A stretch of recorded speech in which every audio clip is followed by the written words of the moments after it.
Bir zamanlar, gökyüzünden gelen tanrılar yeryüzüne adım attı ve insanlık tarihini köklü bir şekilde değiştirdi. Peki, bu tanrılar kimdi? Kim bilir? Belki de şu anda yaşadığımız dünyayı şekillendiren gizli güçler onların eseridir. Bugün, mitoloji ve tarihin sınırlarını zorlayan bu muazzam hikayeye derinlemesine bakacağız. Anunnakiler. Merhaba arkadaşlar.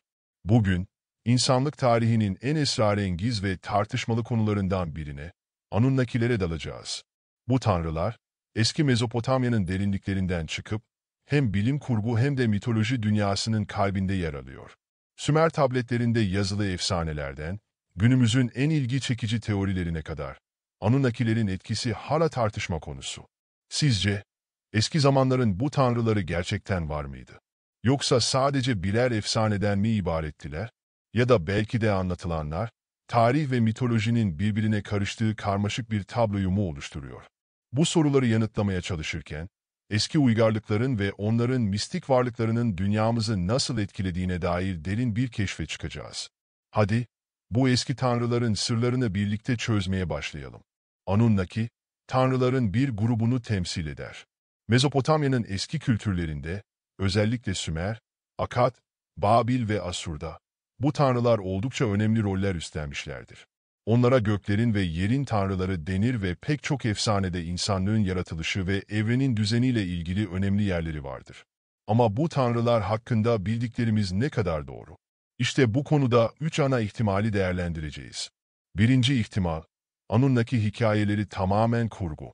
Eğer Anunnaki ile ilgili tüm hikayeler tamamen hayal ürünü ise, bu mitolojiler aslında bilim kurgu ve fantezi dünyasına büyük katkı sağlamış olur. Düşünün, bu tanrılar dünya üzerindeki hanedanlıklar, taht savaşları, uzay yolculukları ve genetik mühendislik gibi konularla dolu kocaman bir hikaye potansiyeline sahip. Yani, bu mitolojik öyküler, Asimov'un Vakıf serisi veya Yüzüklerin Efendisi gibi eserlerle kıyaslanabilir ve belki de bu kadar zengin bir kurgu, pek çok dizi ve filme ilham kaynağı olabilir. İkinci ihtimal, Anunnaki mitolojisi. Belki de Anunnakilerin anlatıldığı tabletler sadece mitolojik öykülerdir. Sümerler, bu tanrıları insanlara ve doğaya dair açıklamalar sunmak için yaratmış olabilirler. Tıpkı Yunan mitolojisinde olduğu gibi, bu öyküler de kültürel ve edebi değer taşıyan anlatılardır. Eğer bu ihtimal doğruysa, Sümer mitolojisini, Homeros'un eserleri gibi, tarihsel ve kültürel bir bağlamda değerlendirmemiz gerekiyor olabilir. Üçüncü ihtimal, Anunnaki hikayeleri gerçek. Bu ihtimal ise oldukça çarpıcı. Eğer Anunnakilerin hikayeleri gerçekse, insanlık tarihinin kökenlerinde büyük bir devrim yaşanmış olabilir. Belki de Anunnakiler, ilk insanlar üzerinde genetik mühendislik yapmış, onlara tarım öğretmiş ve insanlık üzerinde büyük bir etki bırakmış olabilirler. Bu durumda, tarih boyunca yaşanan soykırımlar ve çeşitli mitolojik olaylar hakkında daha derin bir anlayışa sahip olabiliriz. Ayrıca, günümüzde yaşadığımız pek çok olayın arkasında eski güçlerin etkisi olup olmadığını sorgulamamıza neden olabilir. Anunnaki, Antik Mezopotamya'nın mitolojik kozmolojisinin temel taşlarından biridir. Tarih boyunca gizem ve merak uyandıran bir tanrı grubudur. Bu tanrılar, Sümer, Akkad, Asur ve Babil mitolojilerinde önemli bir yer tutar ve onların hakkında bilinenler, bu kadim kültürlerin karmaşık ve zengin tanrı panteonunu gözler önüne serer. Anunnaki'nin tanımı ve rolü. Anunnaki, Sümer mitolojisinin en güçlü tanrıları olarak kabul edilir.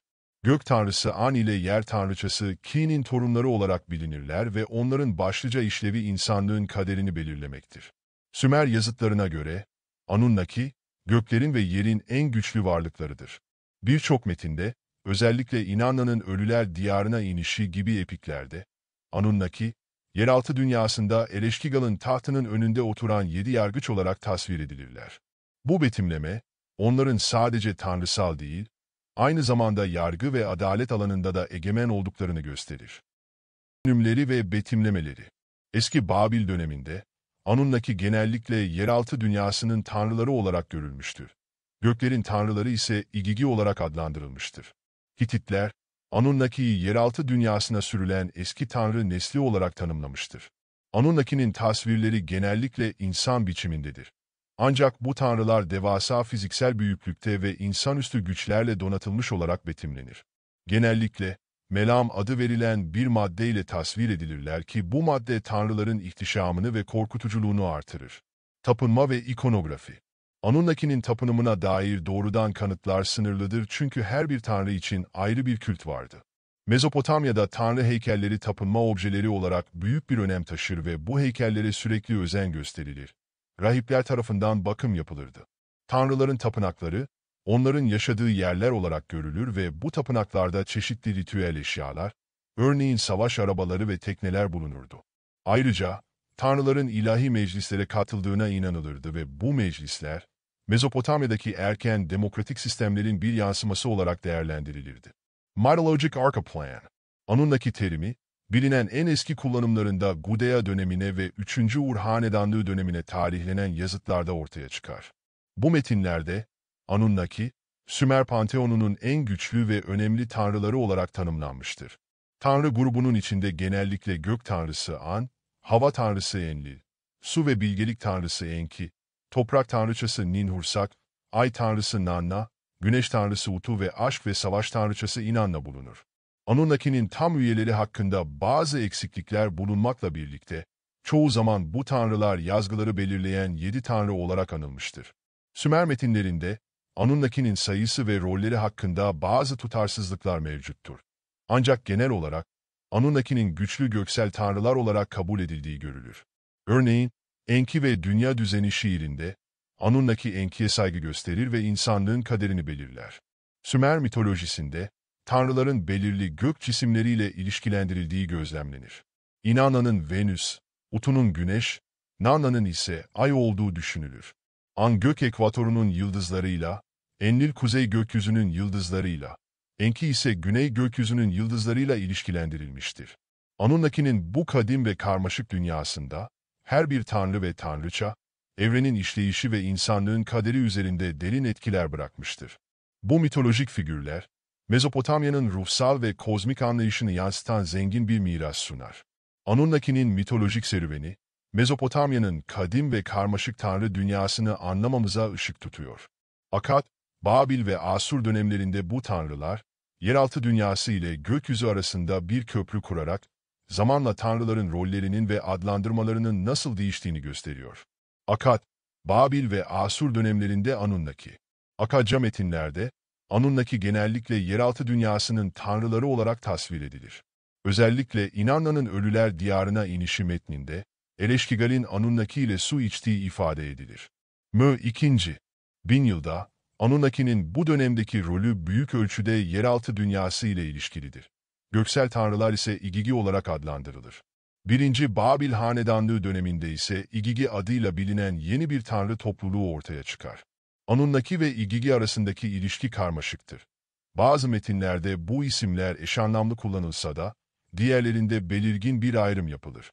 Örneğin, Geç Akkad destanı Atrahasis'te İgigi'nin, Anunnaki için hizmet eden tanrıların 6. nesli olduğu belirtilir ve bu tanrıların başkaldırmaları sonucunda insanların yaratıldığı anlatılır.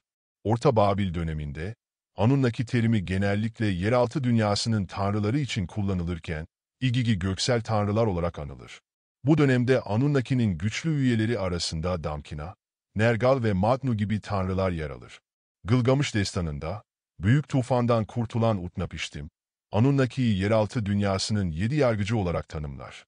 Babilce yazılmış Enuma Elish destanında ise Marduk, Anunnaki'yi görevlerine atar ve başka bir Babilce versiyonunda 600 yeraltı ve 300 gökyüzü Anunnakisinden bahsedilir.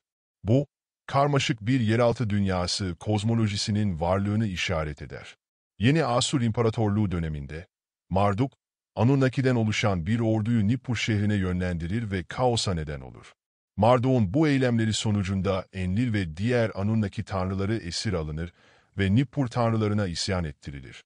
Bu olay, Anunnaki ve Eşumeşa tanrıları arasındaki savaşın tekrar edilmemesi için bir uyarı olarak görülür. Hitit ve Hurri mitolojisinde Anunnaki.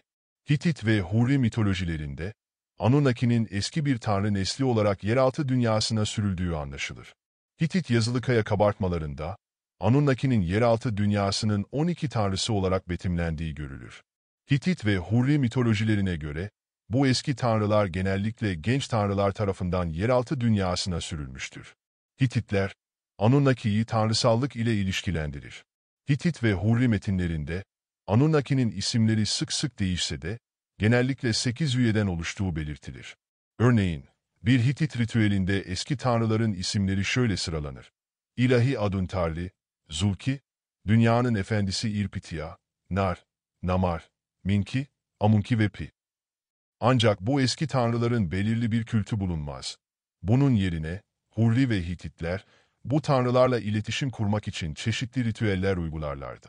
Eski tanrıların yeraltı dünyasına sürülmesi hikayesi, daha sonra Yunan mitolojisinin Titanların Olimposlu tanrıları devirmesi hikayesine kaynaklık etmiştir. Sözde arkeoloji ve Anunnaki teorileri. Sözde arkeoloji, tarih öncesi dünyanın dünya dışı varlıklar tarafından ziyaret edildiğini iddia eden teoriler sunar. 1968'de Erich von Däniken'in Tanrıların Arabaları adlı kitabı bu teorileri popüler hale getirdi.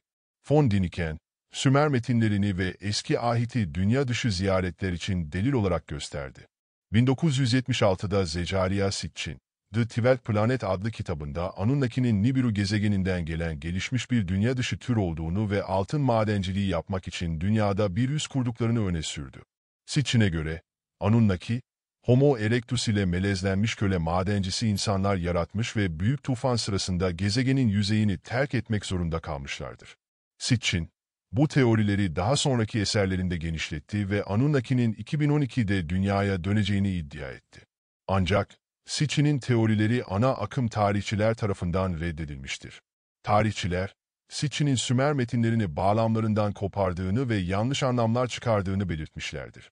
Bu teoriler, genellikle sözde arkeoloji olarak değerlendirilir ve bilimsel geçerliliği konusunda geniş bir kabul görmemektedir.